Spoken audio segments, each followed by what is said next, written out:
찬성표를 던진 12명을 색출한다는 얘기가 들립니다. 당원권을 정지시켜야 한다는 목소리도 나옵니다. 그 당에서 알아서 할 일이지만 보수의 가치란 측면에서 한마디 할까 싶습니다. 지금 색출해야 하는 건 찬성 12명이 아니라 반대 85명이 아닐까. 지금 책임져야 하는 건 탄핵에 앞장선 쪽이 아니라 탄핵을 막으려 한 쪽이 아닐까. 8년 전과 같은 일이 반복된 건 탄핵 찬성 의원들 때문이 아니라 반헌법적 대통령 때문입니다. 보수 붕괴 얘기가 또 나오는 건 여전히 배신자 프레임에서 헤어나오지 못하기 때문입니다. 스스로를 아주 천박한 정치 집단으로 만드는 나쁜 프레임이다. 8년 전 탄핵에서 아무것도 배우지 못한 것이다. 국민의힘의 한 중견 정치인이 내린 이 진단은 매우 적확해 보입니다. 한 가지씩 질문을 하겠습니다. 먼저 청구인께 질문을 드릴게요. 자, 이 사건은 각 의결의 적법성 여부 관련해서 의견이 팽팽하게 대립하고 있습니다. 청구인은 방통위 심의 의결을 위한 의사 정족수가 방통위법에 정해져 있지는 않지만 민주주의 다수결 원리에 따를 때 2인의 구성원만으로는 합의제 행정기관의 의안 심리를 할 수 없고 최소한 법정 위원수 5인의 과반인 3인의 구성원이 필요하다고 주장합니다. 그런데 각급 합의제 행정기관에 대한 헌법재판소의 사실조회 결과에 의하면 대부분의 경우 의사 정족수를 제적위원을 기준으로 해서 그 과반수 또는 3분의 1 이상으로 정하고 있음을 알 수 있었습니다. 합의제 의결 기관의 경우에는 제적위원 과반수 출석을 의사 정족수라는 것이 일반적이다 하는 주장도 있을 수 있을 것 같습니다. 방통위의 경우 앞서 말씀드린 합의제 행정기관들의 사례들에 비추어 제적위원을 기준으로 하면 제적위원 전원이 출석했으므로 의사 정족수에도 문제가 없다라고 볼 수 있지 않을까요? 방통위의 경우에만 법정위원을 기준으로 의사 정족수를 정해야 되는 특별한 이유가 있습니까? 네, 답변하겠습니다. 지금 그 직권으로 헌법재판소에서 보내신 그 사실조회 회신을 보면 의결 정족수만 그 법에 규정된 기관의 경우에도 정원의 과반수에 미달된 인원으로 의결한 적이 없다라고 대부분 거의 모두 제가 보기로는 회신한 것으로 알고 있습니다. 그거는 의사 정족수를 별도로 규정하지 않더라도 그 정원의 과반수 이하의 위원만으로 구성된 의결 자체는 상정하지 않고 있다라는 것을 전제하고 있다. 저희는 그렇게 생각하고요. 그다음에 이 방통위 같은 경우에도 처음에 설립될 때 그 복잡한 정부안을 마련해서 국회에서 또 논의를 하고 위원 구성이 바뀌고 하는 과정에서 말하자면 여야가 2명, 1명씩 국회가 추천한 3명이 결합돼서 운영하는 합의제 행정기관으로 만든 취지는 당연히 대통령이 지명한 2명만으로 행정을 하라는 뜻이 아니고 국회가 추천한 사람이 추가돼서 같이 논의를 해서 행정하라라는 그 취지가 담겨 있습니다. 왜냐하면 원래 정부안은 대통령이 5명 모두 임명하는 것으로 되어 있었습니다.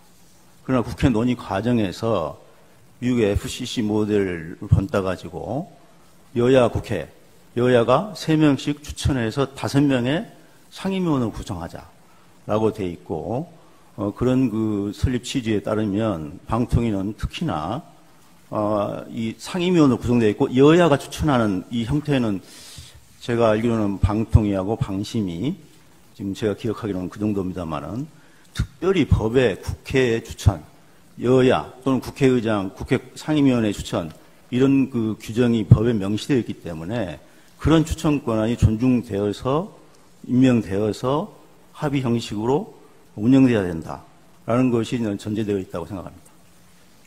예, 거기다가 이제 지난번 의견서에서도 밝힌 바와 같이 그 의사 정족수를 규정하지 않는 이유는 이런 입법자들의 취지라든지 의도를 의도를 본다면은 5명은 당연한 걸 전제했기 때문에 의사 정족수를 규정하지 않는 것이라고 사료됩니다. 이상입니다. 네, 그 점과 좀 관련해서 결국 이제 반대 측면에서 그 피청구인에게 물어보는 것인데요.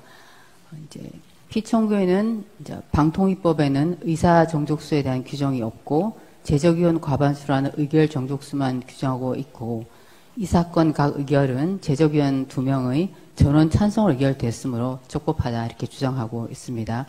네, 그런데 방금 언급된 그 사실조회 결과에 의하면 제적위원 기준이 아닌 정원, 법정위원을 기준으로 할 때 과반수에 미달한 상태로 위원회가 구성되고 정원 기준으로 과반수에 미달한 상태에서 의결한 사례가 없다는 취지입니다.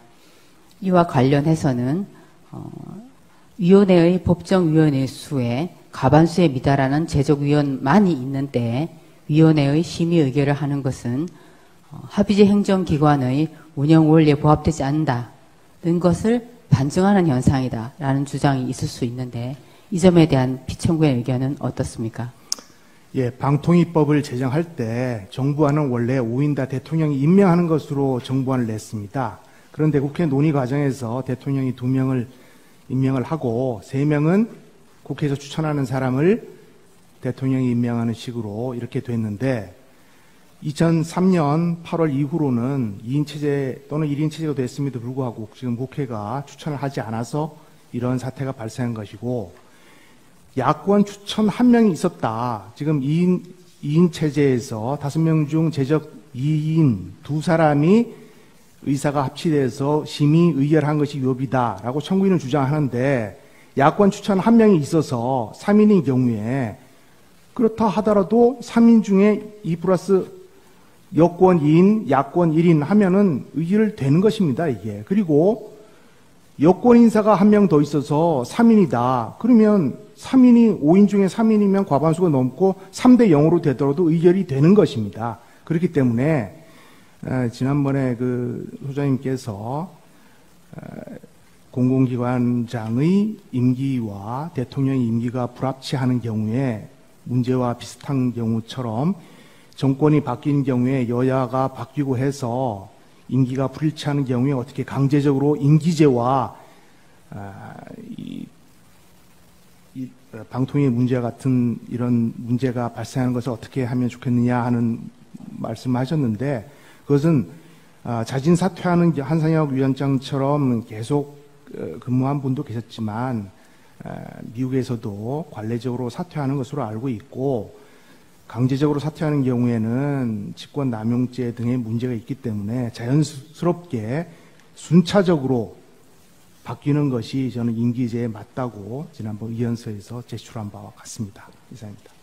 지금 말씀하신 그런 답변 중에 어떤 정치적인 이유 또는 왜 2명이 남을 수밖에 없었는지에 대한 그런 이유를 배제하고 그냥 절차법적으로만 그 정원이 있는 경우에 그 정원의 과반수에 미달하는 사람만으로 위원이 존재하는 경우에 그러한 상태에서 의결을 해도 절차법적인 문제가 전혀 없겠느냐. 그것이 이제 합의제 기관이 기본적으로 운영된 원리는 민주주의 다수결 원리에 기반한 것일 텐데 그 원리와 관계없이 과반수 미달하면 경우에는 이번 사태와 같이 그런 특수한 사정이 있는 경우에는 언제나 과반수 미달 상태에서 의결을 할 수 있겠느냐 그걸 여쭤보는 겁니다. 네, 그것이 정당한지. 여기 그러면 2023년 8월부터는 방통위는 개점 휴업 상태고 문을 닫아야 되는 겁니다. 뭐 정치적인 이유라서기보다는 네. 2인만으로도 최소한 숨을 쉴 수 있도록 만들어 놓은 것이 제적이라는 것입니다. 그래서 정원이 5인이라 하더라도 제적 과반수라는 의미를 둔 이유가 국회가 추천하게 되어 있지만 국회 추천이 없더라도 2인만으로라도 이 합의체 기구가 운영될 수 있도록 한 것이 방통위법의 제정 취지라고 생각합니다. 알겠습니다. 그러면 당사자에게 공통적으로 질문을 하겠습니다. 그 주제는 2인 체제의 심의 의결이 위법하다고 가정하고 파면할 만큼 중대하냐는 겁니다. 왜냐하면은 적법하다고 하면 이 질문을 할 필요가 없기 때문입니다. 먼저 피청구인 측에 물어보겠습니다. 국회가 방통위원 추천을 거부하고 있다면은 권한쟁의와 같은 법적 조치를 통하여 그 시정을 구할 수는 없었습니까?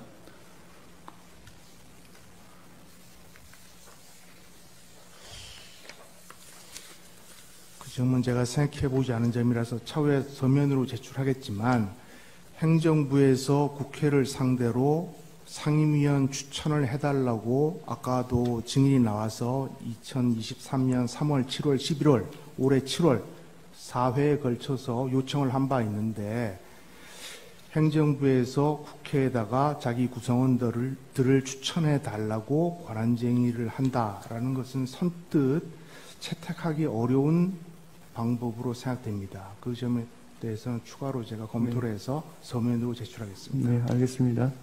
피청구인은 박문진 이사, KBS 이사의 임기가 만료되는 점을 들어서 이사 선임 의결이 시급하다 이렇게 주장을 합니다. 그런데 두 기관의 경우 이사의 임기가 만료될 경우 직무대행자 규정이 있으므로 이사진의 공백 상태는 상정할 수 없다고 생각합니다. 그렇다면은 피청구인이 취임 당일 박문진 KBS 이사 교체를 통해서 공영방송을 장악하려는 의도에서 위험을 무릅쓴 것으로 평가될 여지가 생깁니다. 그에 대한 책임을 져야 하는 것은 아닙니까?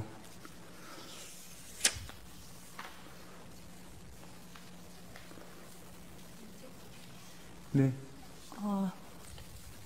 KBS 이사회와 박문진 이사회 구성과 관련해서는 전임 위원장들 이동관 위원장, 김홍일 위원장, 전임 위원장 때부터 쭉 일정이 절차가 진행이 되어 오고 있었습니다.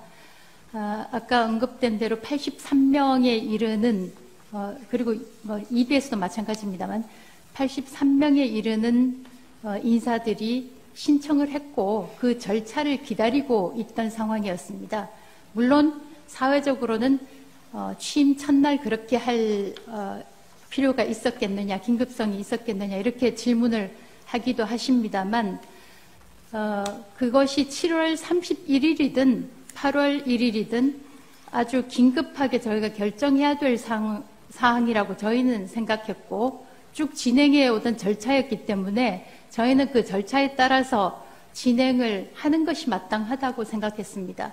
물론 지금 소장님께서 말씀하신 대로 예를 들어서 박문진의 경우에는 후임 이사가 선임이 되지 않을 경우 현재 이사가 계속 할 수 있다라는 그 규정을 말씀하실 수도 있겠지만 굳이 현재 이사가 계속 할 수 있을 만한 당위성보다는 임기가 다 된 이사를 선임하는 것이 마땅하다 그렇게 판단했습니다. 네, 그렇다면 그렇게 생각하셨다면 방통위가 위인 체제에서 한 결정에 대해서 서울행정법원이 집행정지를 했고요. 그 다음에 행정처분이 취소된 사례도 있습니다. 제가 확인한 것만 해도 총 3건인데 이에 따른 이 결론이 어떻게 될지는 모르지만 이에 따른 사회 경제적 비용은 누군가 지불해야 되는 거 아닙니까?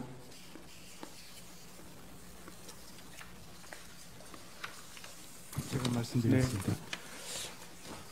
박문진 이사 임기가 8월 12일인데 7월 31일 날 임명된 당일날 박문진 이사를 임명한 것이 문제라고 하시는데 그러면 2, 3일 있다가 선임하면 그게 더 큰 문제가 됩니까?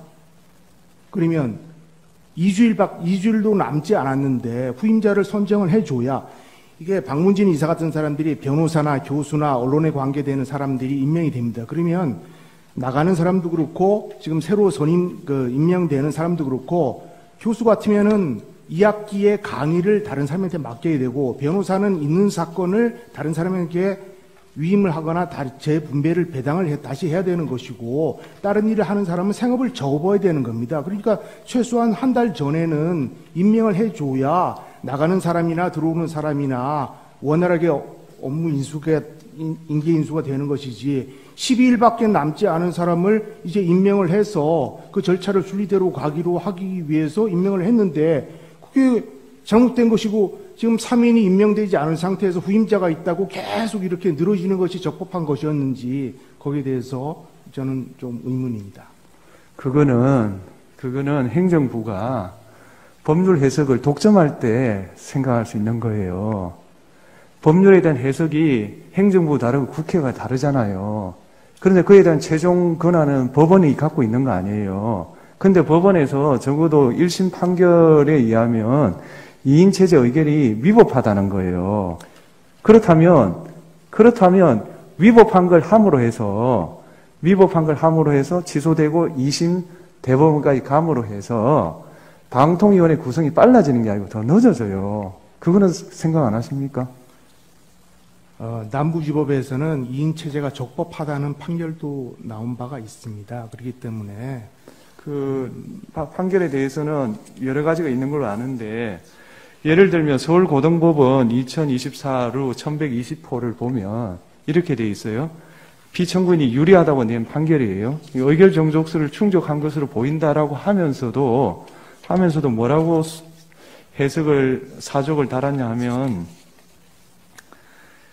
1인 합계 3명의 제적위원이 최소한 요구되는 것으로 해석될 여지도 없지 않아서 2인의 의결로 행해진 이 사건 처분의 절차적 위법성이 문제될 여지가 있다. 그렇지만 이거는 본안에서 심리할 문제다. 이렇게 결론을 맺었어요. 네.